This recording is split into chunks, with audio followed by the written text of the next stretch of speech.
Okay, good morning everyone, and welcome along to our Fiscal Sustainability webinar.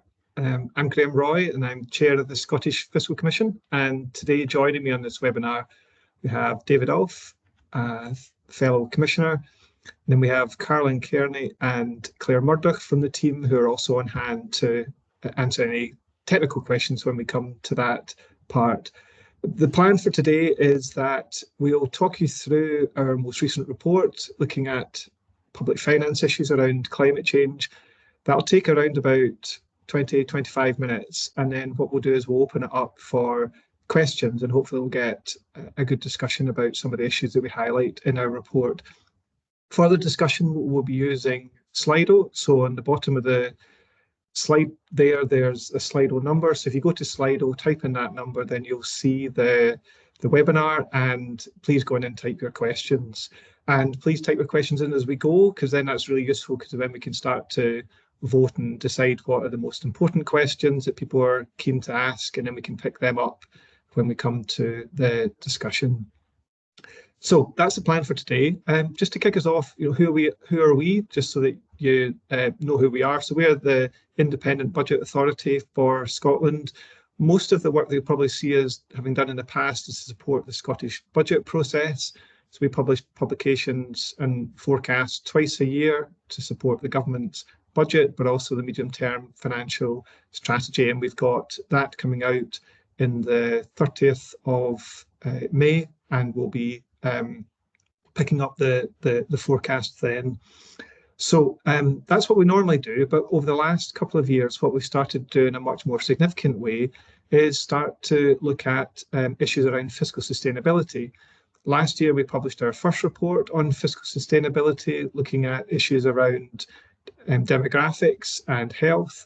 And this year, we published a report last month looking at climate change and starting to unpick some of the public finance issues from arising from climate change.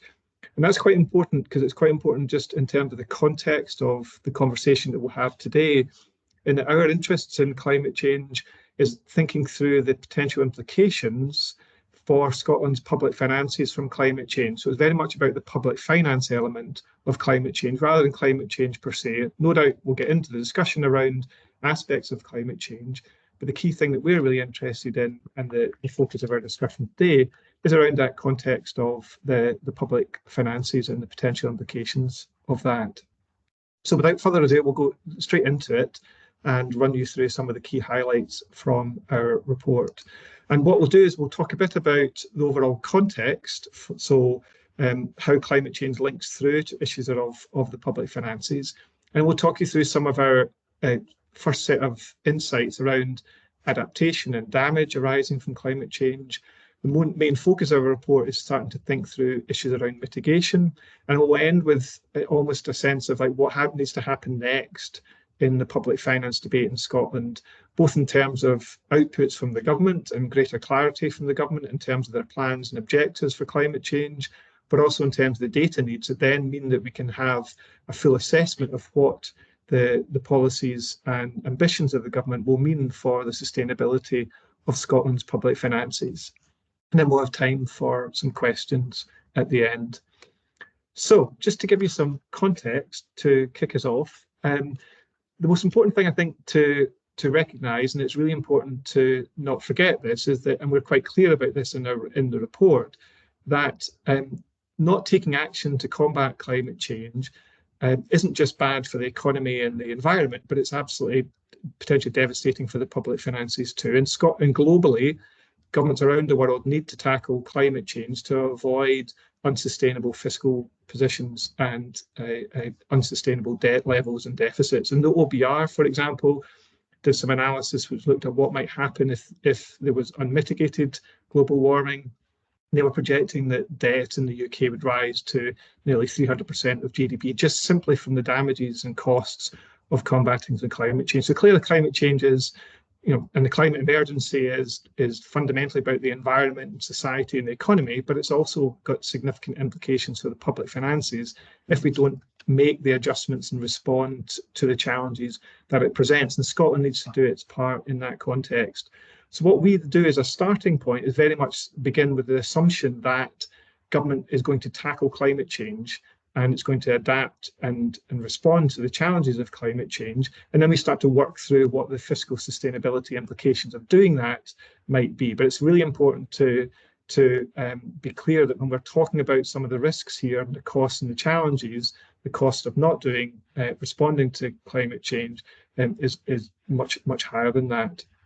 So there's several different ways that climate change will come feeding through to the public finances. And the first thing is that we know that climate change will have significant impacts, and achieving net zero will have significant impacts across the economy as a whole. And the public sector has got a fundamental role in tackling climate change and in achieving net zero. At the same time, we also know that Scotland has significant responsibilities for some key aspects of the public sector's response to tackling climate change. So climate change impacts the economy overall. Public sector has got a crucial role in that, and therefore the Scottish Government, with the devolved responsibilities, has got a significant role to play there. But what's really quite interesting, I think, and one of the reflections that we have from doing this report, is to really, what's fundamental in all of this is the interactions that exist between UK government policy decisions and UK government targets and priorities and Scottish government priorities and policy objectives.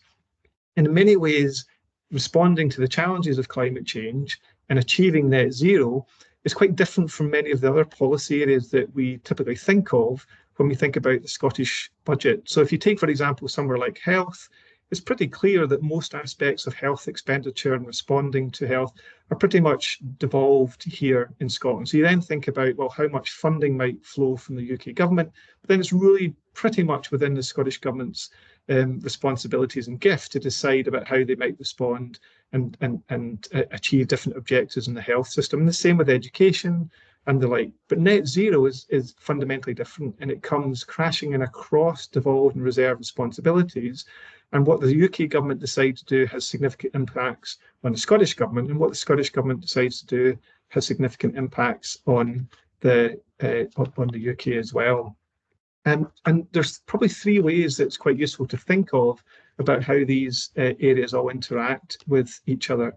The first is around emissions, and thinking about how what the two governments are saying on tackling emissions is going to impact on the policy objectives and therefore the public finances. Secondly is where the differences in terms of policy responsibilities are in responding to climate change and tackling and achieving net zero. And finally, the overlaying fiscal framework, so the budget framework that exists and determines how much money the Scottish Government has in any given year. So the key issues around emissions, policy responsibilities, and the budget public finance elements, all how they interact is going to be fundamental to understanding the risks to Scotland's fiscal sustainability and public finances. So just to unpick these three elements, just to give you a bit of an insight into why we think that these three elements are important. So the first thing is about emissions and the different government ambitions around tackling emissions here. Now, what's crucial is that both the targets from the Scottish and UK governments around achieving net zero are based on a territorial basis. So in other words, it's essentially emissions generated within Scotland or emissions generated within the UK. And that's really important because we know that many of the, or at least some aspects of the policy levers to reduce emissions in Scotland are actually not policy responsibilities that the Scottish Government has. They're potentially emission responsibilities that the UK Government has. So that point about territorial being different from purely devolved is a key element in terms of understanding the public finance sustainability risks. The second thing that's quite important is about how the two different targets for tackling emissions interact with each other. And obviously the main target, the target in Scotland to be net zero by 2045, and then the UK target to be net zero by 2050, are slightly different from each other in terms of the speed that's there. What's quite interesting is that the Committee on Climate Change say that these two targets are not inconsistent with each other. In the order for the UK to hit net zero by 2050, Scotland is likely to have to be overachieving in terms of net zero, and we'll come on to that, particularly around things like land use and capture of carbon.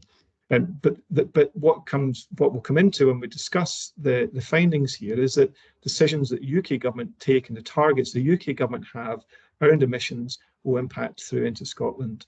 Now, one additional element about that is it isn't just essentially the level of emissions ambition, but also about essentially the speed that the governments want to try and achieve those emissions level. Now, obviously, we had in recent weeks a big debate about the previous target from the Scottish Government to achieve a 75% reduction by 2030, which was always more ambitious than what the UK government was setting out to achieve. And again, one of the things that is quite important from that is that, again, this difference between essentially devolved responsibilities and territorial emissions would mean that if future Scottish governments want to go more quickly in achieving net zero, then the onus is therefore going to have to do more heavy lifting on devolved responsibilities, potentially at greater cost, relative to what would happen if the two governments were working at the same speed to try and achieve a reduction in emissions. And again, it's quite a subtle point, but it means that decisions that are taken in Scotland about how quickly we want to try and achieve net zero will have public finance implications and therefore need to be borne in mind, and also then need to be costed as we work through the public finance implications. So that's the first issue around emissions. The second issue is around policy responsibilities here. Now, I mentioned that the fact that emissions are assessed on a territorial basis, but the Scottish Government has only devolved responsibilities and doesn't control all the different elements that are going to be important to achieving net zero. So a good example of that is around regulation of the energy markets and electricity markets. That's reserved. So in order for Scotland to achieve net zero, then it needs UK government decisions to have an impact on helping to continue to decarbonise electricity generation and broader energy decarbonisation. But there's also other areas where there's interactions which are really important. If you take transport, for example, significant elements of transport are devolved, particularly things like public transport, so things like public buses, rail, key elements of surface transport in terms of roads, etc. They're all devolved, but many of the regulations that will govern future transports and carbon emissions from transport, things like banning on diesel and petrol vehicles, things like incentives for greater fuel efficiency, etc. They're all reserved responsibilities. Fuel tax, road tax, they're all reserved as well. So the interaction about what UK government and Scottish government decide and policy responsibilities will have a significant impact upon the pace that Scotland can achieve net zero, but then also the public finance implications and the different decisions that the Scottish government may decide to do. And then within that as well, what also matters is, as I mentioned, the speed that the two governments try and achieve net zero. So if the Scottish government want to go more quickly, going to have to do more heavy lifting in devolved areas relative to if the UK government was working at the same pace. But also as well, decisions that the two governments might take around the balance between public and private in terms of doing the heavy lifting to achieve net zero will also have an implication too. A good example of that might be housing, for example. How much of the transition to net zero is going to be done by the private sector in decarbonising heating homes, and how much is going to be done by the public sector. You can conceivably think that two governments in the future of any political colour might have different views about the relative balance between public and private sectors, but that will then have potential risks to the public finances if future Scottish governments decide to put more balance in the public sector relative to the private sector, and of course vice versa. So the interactions in the policy areas are absolutely fundamental to thinking about the public finance risks that potentially exist to Scotland from trying to achieve net zero. And then the final element that is really important in all of this is the overall funding landscape. So you've got the emissions interactions, you've got the policy interactions, but you've then also got about how the funding flows through to all of this. And what's really important here is to recognise, as I'm sure you all know, is that the Scottish budget is determined by a mix of essentially taxes that are raised here in Scotland, but also funding that flows through from the block grant from Westminster, so essentially by the Barnett formula. And essentially, Scotland gets a per capita share of any change in expenditure that exists across in England and Wales into devolved responsibilities. So if the UK governments, future UK governments decide, for example, to invest more money in decarbonising public transport, then Scotland will get an appropriate share of that to do similar if they want to. But there might be differences in relative priorities between the UK government and the Scottish government about how much money might flow through. There might be differences in terms of priorities, in terms of timing about when decisions are taken to make that additional investment. And of course, just because you're essentially taking a per capita share, a population share of decisions that are taken for England or England and Wales, depending on the policy area, doesn't necessarily mean that essentially the need in Scotland is going to be greater or lesser than that.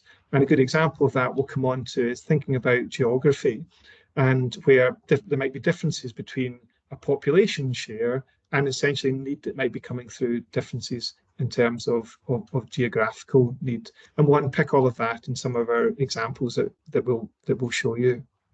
Okay, so that's the overall context. So hopefully if you can bear those sorts of things in mind, issues about how emissions are going to interact, issues about how public policy responsibilities and ambitions are going to interact, and then also in terms of the funding element too. So what do we find? What are our key summary findings that I want to highlight for you here? So first of all, we look at adaptation and damage costs. And these are projected to be quite significant. So the Committee on Climate Change talk about £10 billion a year potentially needed across the UK up to 2030. So you can work out roughly, this is chunky money in a Scottish context, given our share of total UK likely spending. But what's quite interesting is that there's a lot of uncertainty about these numbers. It's a partial estimate. We don't yet know about the relative balance between whether Scotland might be more or less affected by these elements. We don't know how much the balance might be on the public or the private sector. And I guess one of the things that we highlight in our report is that for such an important area in potentially thinking about how we respond to the challenges of climate change through adaptation and damage, there's actually quite limited information out there about what the public finances implications might be. And that's really important, and we really need to do better, and we need to do more to understand what are these particular issues and challenges, and where might be the potential investments going to come from. And that's one of our key recommendations that we make to government, is to say, look, actually, this is such an important area. We really need much greater clarity on your ambitions and priorities and your potential assessments of the risks, that you can then make a much better assessment about what the public finance implications might be.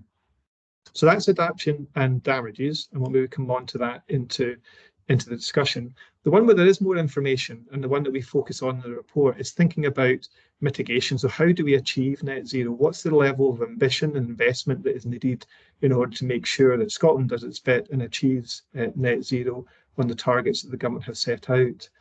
Now, what we do then here is that we make some assessments and some judgments about the level of investment that will be needed to be employed in order to achieve net zero.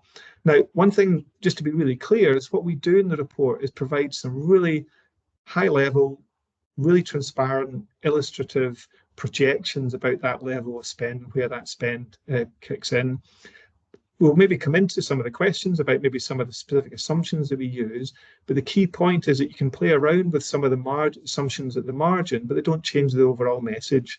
And that's one of the key things that we want to really highlight here, is just that the scale of investment is significant, and that the forms of investment are going to be really quite important. And you might be able to change some of the assumptions there, but they won't change the overall story and picture.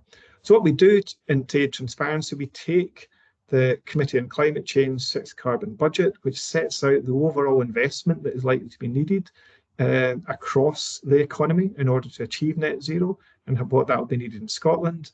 And then we essentially assess what's the relative balance between the public and the private sector. So again, for transparency, we follow a similar approach to the OBR, so the Office for Budget Responsibility. So we've got the comparisons with the UK.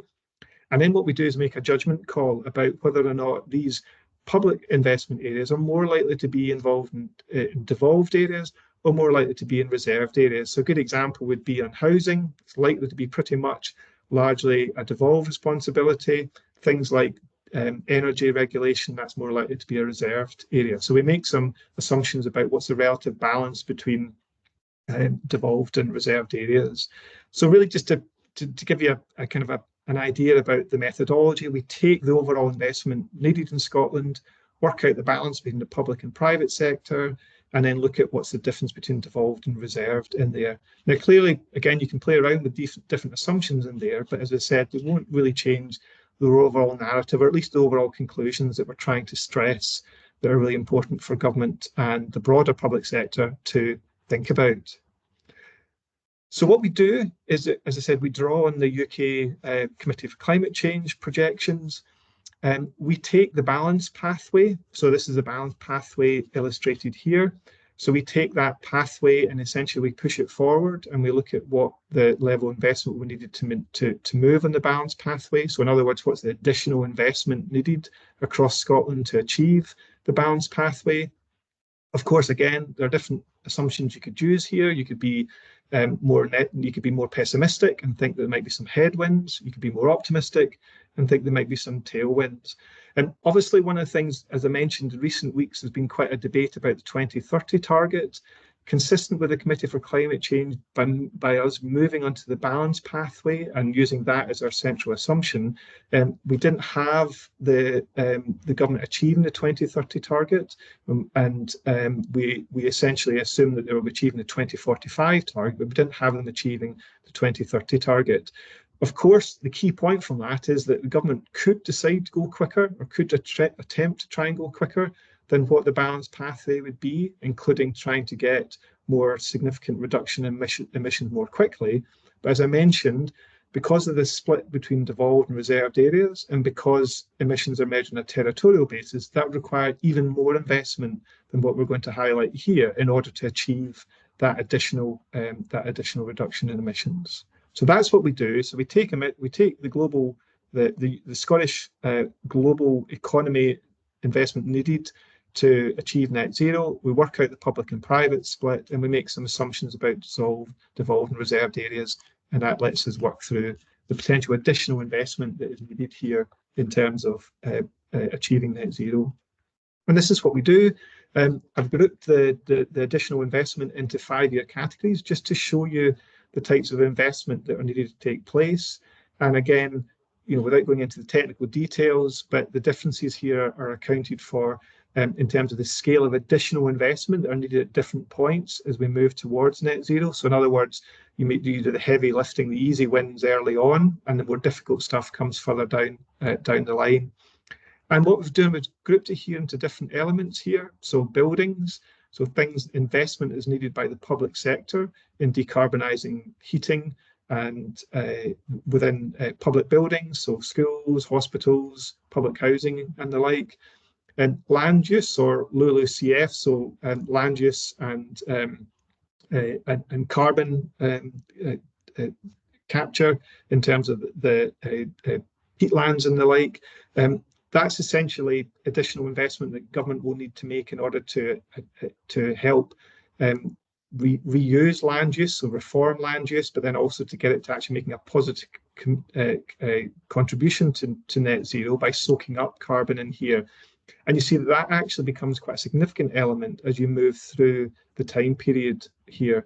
Surface transport, again, quite obviously, things like public transport, public rail, etc., moving to decarbonisation, and then things like waste and agriculture. So the kind of the bit that kicks in to be quite important towards the end about decarbonising those elements.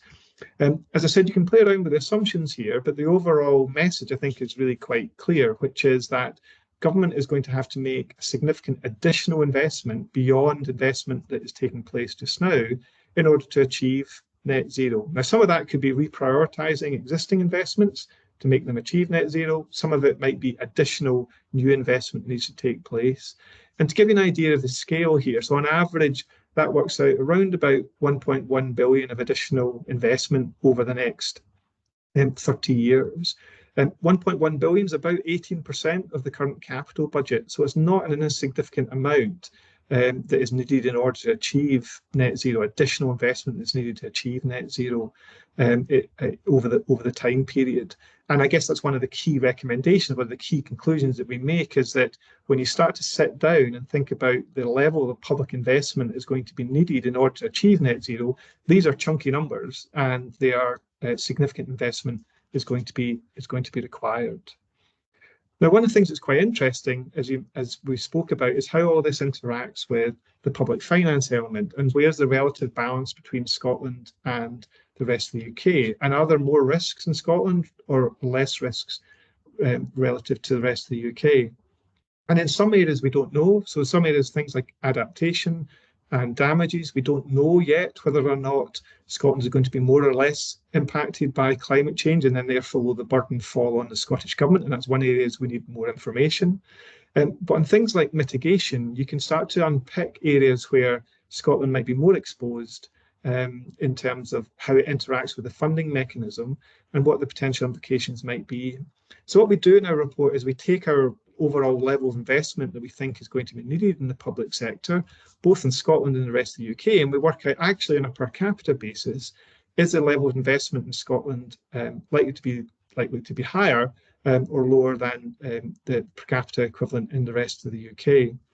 And this is a chart from our report where we say, on average, the investment in Scotland is likely to be higher required than investment that's going to take place in the rest of the UK. Now, the obvious question is, why is that the case? What's potentially driving that? And in many of the areas, there's likely to be shared levels of investment required on things like housing and things like public transport. But there's a couple of areas, and one area in particular, where there's likely to be quite a difference between the level of investment that is going to be required on a per capita basis relative to the rest of the UK, and that's into forestry and land use. And the key reason for that is actually quite a simple reason when you think about it, which is that if you think about under the current fiscal framework, Scotland gets essentially a per capita share of equivalent investment in England. So essentially, for every investment that the UK government might make in things like forestry and land use and restoration of peatlands in England, Scotland will get a per capita share, and that's the way the Barnett formula works. But if you think about Scotland's geography, we have much bigger land mass than a per capita share. So we've got around about 30% of the UK land mass, but only about 8%, just over 8% of the population. We've got about 70% of the UK peatlands in comparison to only about 8% of the population, and we have around about 30% of the potential investment that's going to be needed in land use and forestry.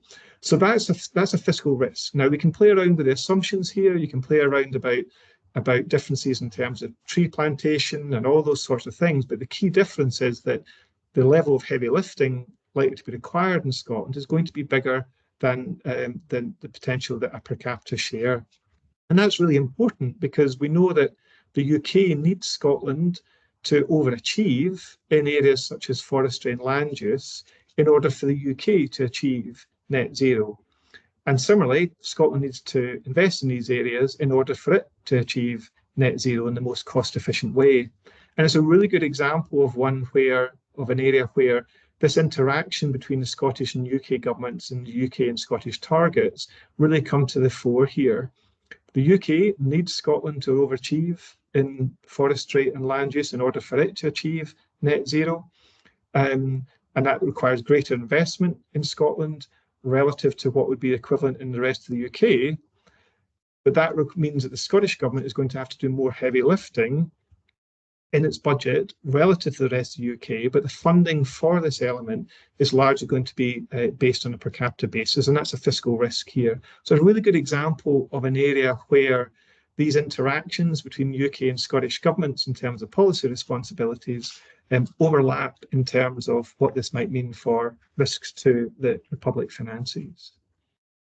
And then finally, just to conclude, we talk a bit about our report, just about where we can, where the government needs to potentially make much greater clarity and be much more transparent about what its ambitions are around climate change and what their plans are.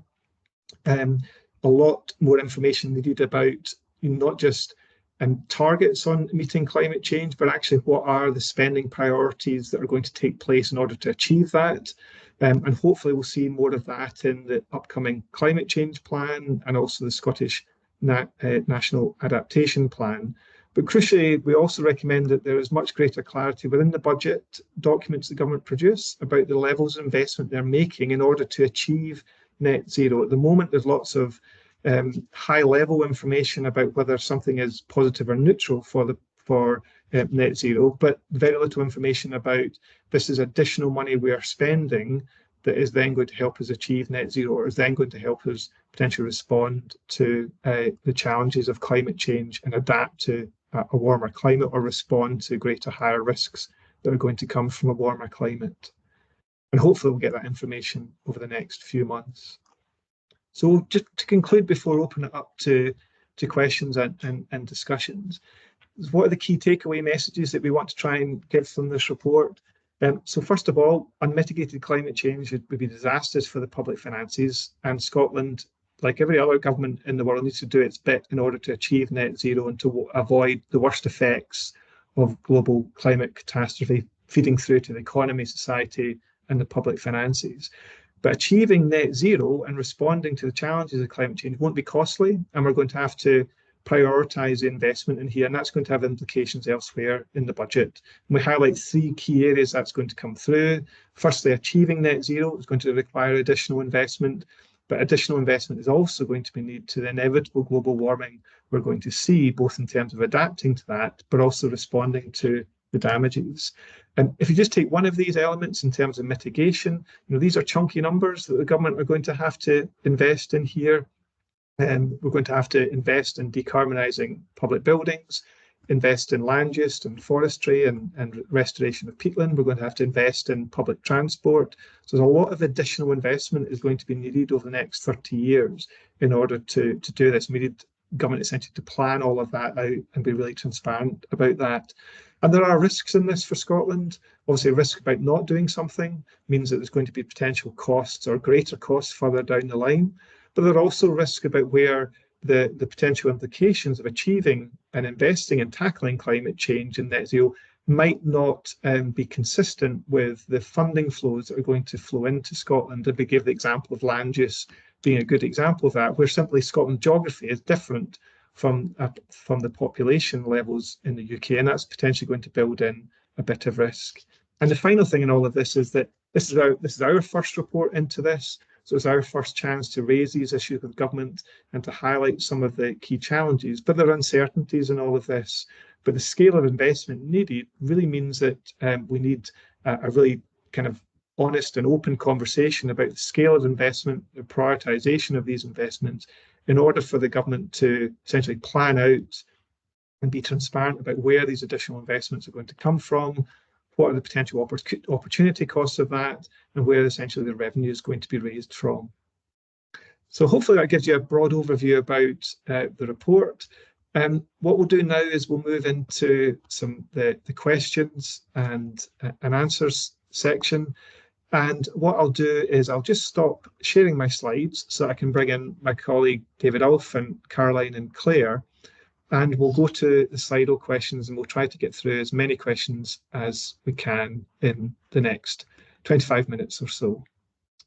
Okay, so let me just stop sharing the slides and come up with the first question. Okay, good. So this is a nice difficult question, so I can throw it to you, David. There's a question very early on around what does the recent scrapping of the 2030 emissions target mean for the sustainability of the Scottish public finances, and does it change any of our conclusions? So can I ask you to answer that one, please?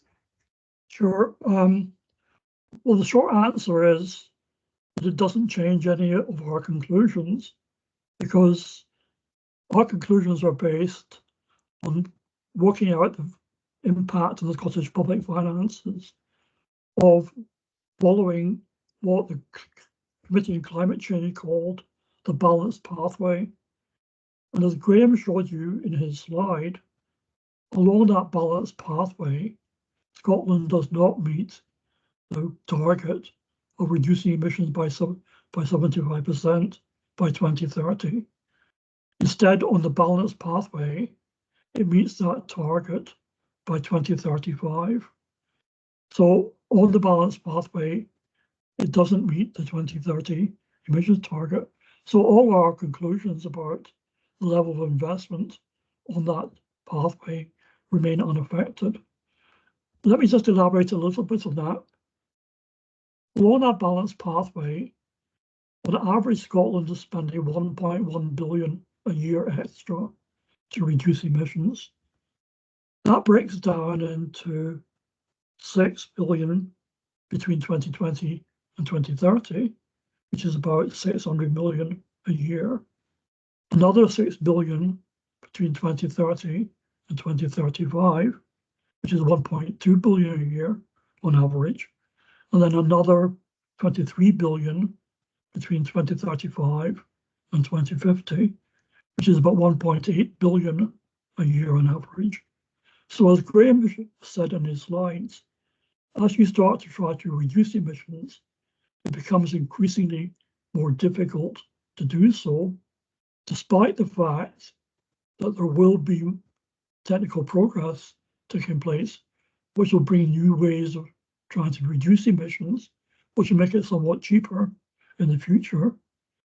So had the Scottish Government wanted to achieve a 75% reduction by 2030, then it would not only have had to bring all that 12 billion it's going to spend up to 2035 into 2020, 2030, so that raises that to 1.2 billion a year. It would also forego some of the benefits of the new ideas, new ways of reducing emissions that would come on stream after 2030. And so it would lose out on that, and it would actually cost more than 12 billion to achieve its target by 2030. We don't know how much more. It would be too speculative to try to say by how much more, but you'd have had to shift a lot more spending into the current decade. And that would have really had a big impact on the sustainability of Scottish public finances, given all the other ambitious targets that the Scottish Government has got. So it doesn't really change our conclusions. And it probably makes, on the whole, the Scottish public finances somewhat more sustainable. Great. Okay, thanks, David. So there's a question, really good question here is, I gave the example of forestry where the UK needs Scotland to overachieve, and there's a question about any examples of converse where Scotland needs the UK to overachieve air travel, electric cars, etc. And maybe, David, I'll come to you in a second as well, but a couple of general points I think are really interesting because it's a great question here. So we highlight forestry as being one example. And there's 2 points I would make here. So yeah, it's entirely possible there'll be areas where Scotland essentially, I use the word gain. I don't mean that gain as anything other than simply potentially gets a higher share of spending relative to need in certain areas.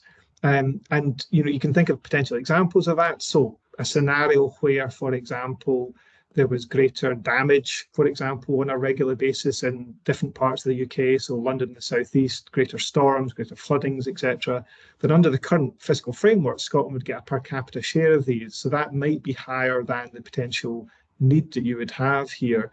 There's an interesting curveball within all of that, in that that could be quite volatile, and the Scottish Government could be getting additional spending in years when they might not need it, but then actually need to make spending in years when the same is not happening elsewhere in the UK. And again, that's just once you overlay the budget framework in Scotland to the interactions between different levels of spend, and you could get some volatility. So it's entirely possible there'll be areas where Scotland might essentially get higher levels of spending. And the examples about example you have there about air travel and things like that are quite interesting. But one of the things that this comes into is about what's the difference between reserved and devolved areas. So air travel is largely reserved in terms of regulation and activities in there. So clearly, if the UK government bears down really heavily on that, Scotland's not going to get additional funding for that, again, because of the nature of what's the difference between devolved and reserved. And I think what's quite interesting to unpick these different elements and see where Scotland potentially gets its funding and what the potential need of that might look quite different. And I think there's also a really interesting question in there about, might you open up the fiscal framework to think differently about essentially need and levels of investment are required in different parts of the UK in order to achieve net zero that are not just simply based upon population. And again, I think that's a really interesting area that might be worth the government's looking at into the future. Clearly, that lies outside our remit, but it's an area where if you're trying to think about how you coordinate across both governments, and we kept on making this point about it being a shared endeavour, that might be areas where you have to say, well, look, if we need you to do more heavy lifting in one area, can we transfer additional funds? But then equally, you've got to be willing to accept reduced revenues in other areas where additional investment might be needed elsewhere in the UK, and that requires a huge level of cooperation and trust between both governments. David, I don't know if you want to maybe add anything about an example on that, or we'll come to another question. Well, I just wanted to add a point, which is that the other key difference here is the difference which the UK government and the Scottish government might want to rely on the private sector rather than the public sector to undertake some of this expenditure. That will also play out in the area of adaptation, the balance you have between the public sector and the private sector in that area. But again, it's part of this shared endeavour. The two governments need to be talking to one another about what ideas they've got about using the public sector rather than the private sector, and the balance between devolved and reserved areas of spending. As you've said, quite a lot of the work from the UK government comes from the reserved areas of regulating energy production and so on. So all of that devolved, all that reserved work has impacts on Scotland's ability to meet its targets. So these are really quite interlinked in quite a complicated way. And could I just add as well, Yep. One of the other really interesting findings here is, so we look at the public-private shares in devolved areas and in reserved areas. And what we see is that in the reserved areas, so we base this on work the OBR has done in the past, and obviously the exact shares may differ, but the predominantly reserved areas have much lower public shares of investment. There's an expectation that the investment occurring in those reserved areas comes from the private sector, and that's encouraged through regulation and such like. So we have quite a different profile of what we expect the UK government to spend in reserved areas versus what the Scottish government is potentially going to need to spend in devolved areas. And it's that whilst the responsibility for meeting the target is very much shared, the responsibility for sort of funding the direct investment that comes from the public sector is quite different between the devolved and reserved areas. Yeah, and Claire, maybe if I could, between yourself and Caroline, maybe expand on that, because that's a really good example about, so land use, for example. So land use, largely devolved, and in our modelling, essentially we say, look, all that heavy lifting is done in the public sector. There's a good question there about, well, hold on a minute, what happens if you start to have greater private sector involvement in this area? What are the potential implications for us on that, and what might be the kind of the long-term implications for fiscal sustainability? So could you maybe just explain a bit more about the kind of land use bit and the balance between public and private, and I guess just what might happen to our conclusions the more you rely on the private sector in this context? I can come in on that, Graeme. Thank you. So in our analysis, the assumption is that it's kind of totally publicly funded on land use LULUCF. We did kind of test the sensitivity of our findings to that, try out using different shares of public investment. And even I think if we went as low as about 40%, you still see this big discrepancy between the level of public investment needed between Scotland and the rest of the UK. So even assuming these kind of different trajectories of public investment in that area, this pressure in Scotland because of the geography does remain. Yeah, and I guess that's the key point, is that, so we're not saying explicitly that all of it will be in the public sector, all of it should be in the public sector. It's just that if you take the fact that this is a devolved area, Scotland has, from its geography, a greater proportion of the investment needed in the UK to achieve the UK net zero, then that is going to have a greater fiscal burden there. Now, you can change that fiscal burden by one of two ways. One is by having additional funds flowing in across the UK if it's deemed a shared responsibility, or you can think about the balance between public and private. But that's a really good example about how the public finances will influence the optimal policy choices, and these optimal policy choices don't appear in a vacuum because they depend on what's happening to the public finances, and that's a really good area where I think much greater thinking needs to go into that, because it's not just about the optimal policy, it's what's available in the budget and what's the opportunity cost of that. David, there's a really good question here, if I could come to, because I know you think about this stuff more broadly. There's a question there about how do we account for the benefits here. So for every £1 spent on climate adaptation, it can provide a social return that's bigger than the investment that's gone in here. I mean, it'd be really interesting just to give kind of your reflections just about that balance between what we're doing in this report about coming up with estimates about the potential public sector cost versus actually the benefits to society and what they might be. Yes, it's a really good question. One aspect of that is that in our report, we're focusing solely on the investments in what we call mitigation.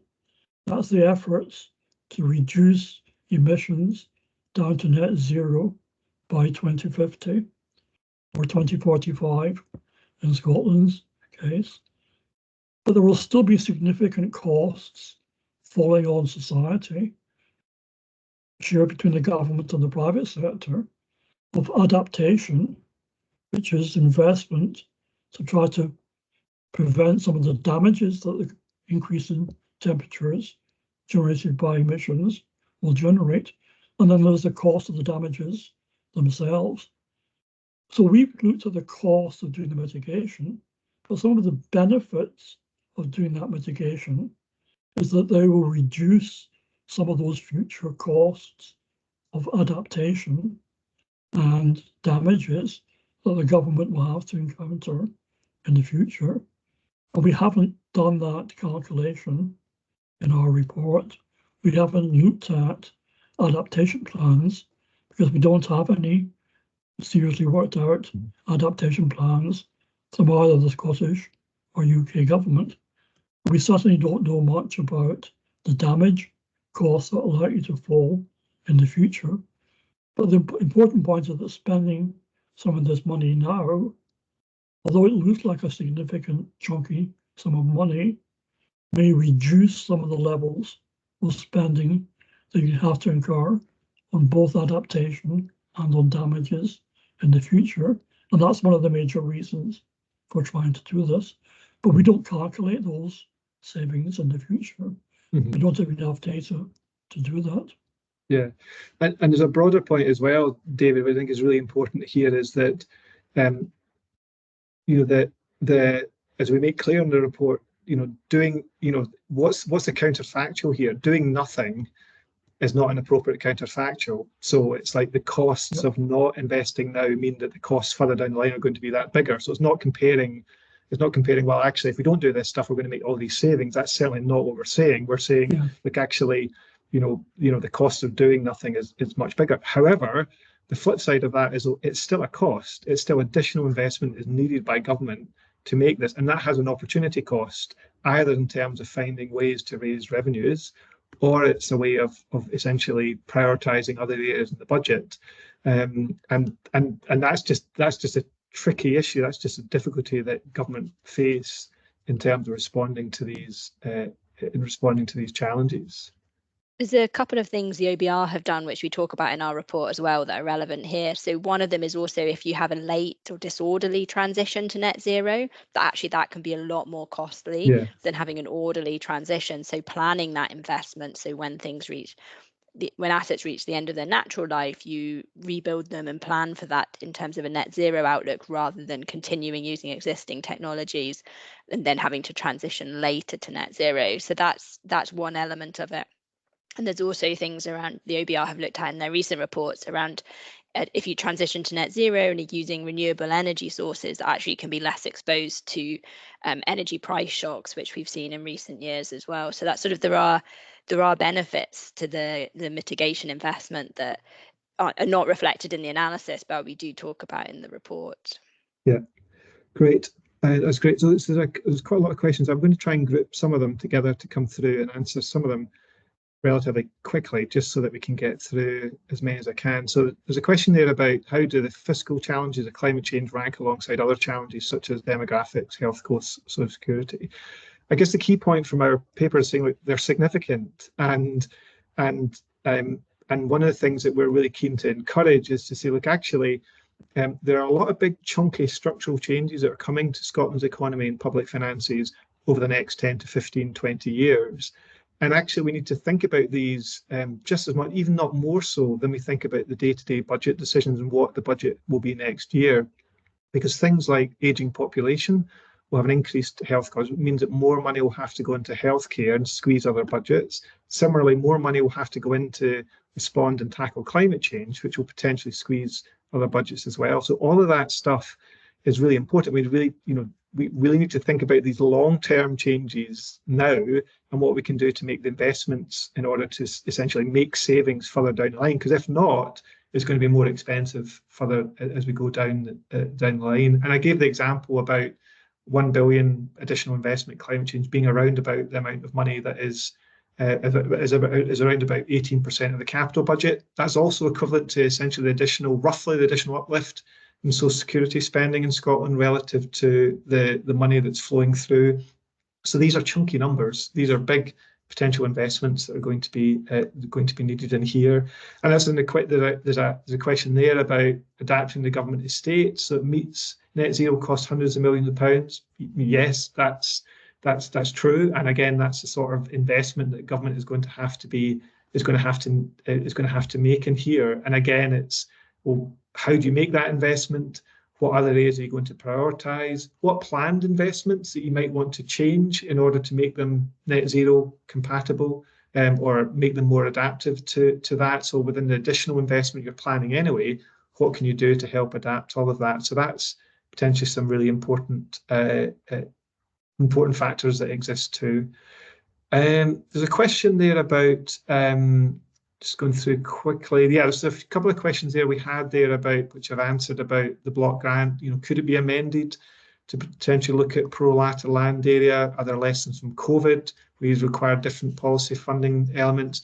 I mean, all of these are really important questions, I think, collectively for both governments to think about, in that the fiscal framework we have for Scotland was set up with no accounting for climate change or how you might respond to net zero. That's not a criticism. It's just because it was set up as a debate about the public finances. It's only when you start to overlay it to things like net zero, you sit and go, well, hold on a minute. Is it optimally designed for achieving net zero and tackling climate change? And then therefore what you might do at the margin. So these are all exactly the right questions, which hopefully governments and policymakers will make.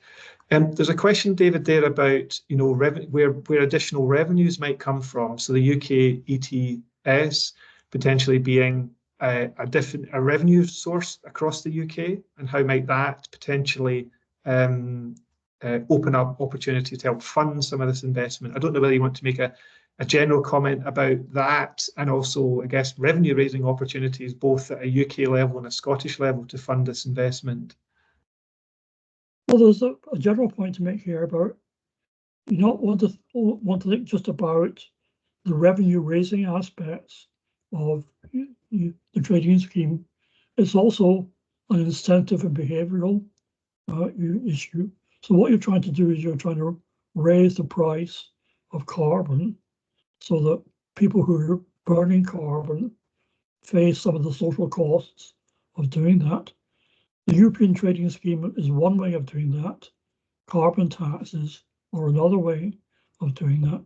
So governments do have the power to think about alternative tax mechanisms, both as a way of generating revenue, but also as a way of driving behavioural change. And lots of economists have done lots of work on looking at the optimal level of taxation to have on carbon.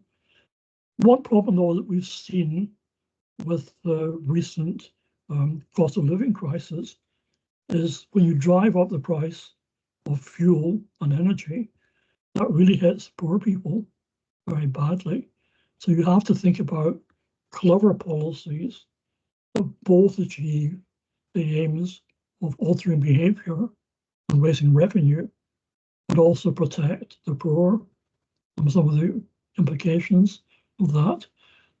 And that there's another question in the Slido about Scotland's rurality and how that impacts on it. And that's an example of this, to the extent that people just have to drive further to go about their daily business.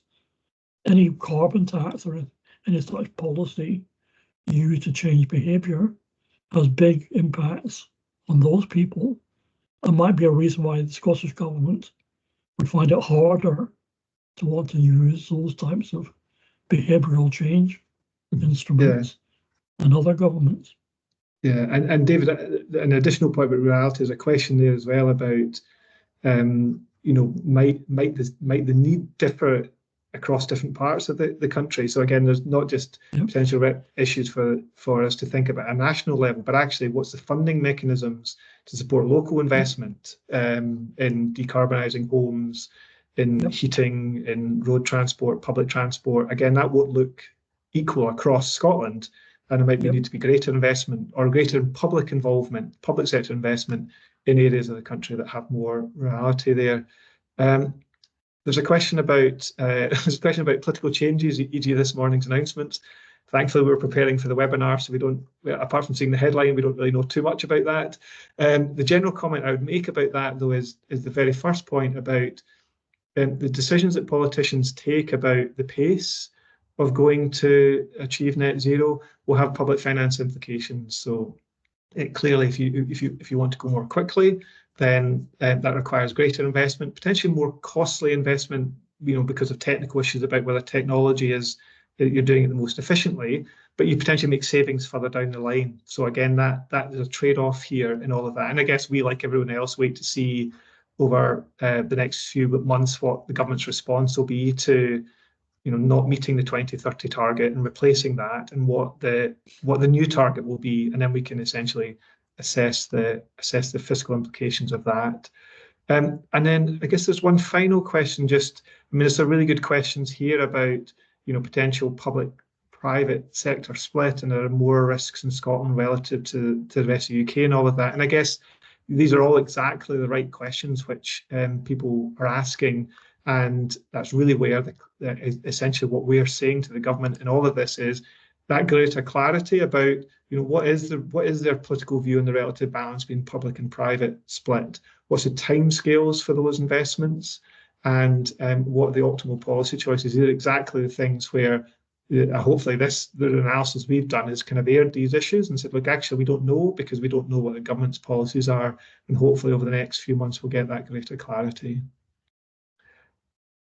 Great. Okay. Can I add one point on that, Graeme, which is when you're starting to think about the damages element, it's much harder to plan ahead and think about some of these things.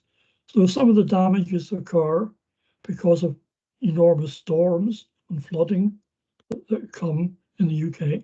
There's two aspects to that. You may have storms that affect predominantly England and Wales, where the UK government would step in and do some funding to help that, and there would be consequentials flowing to Scotland from that.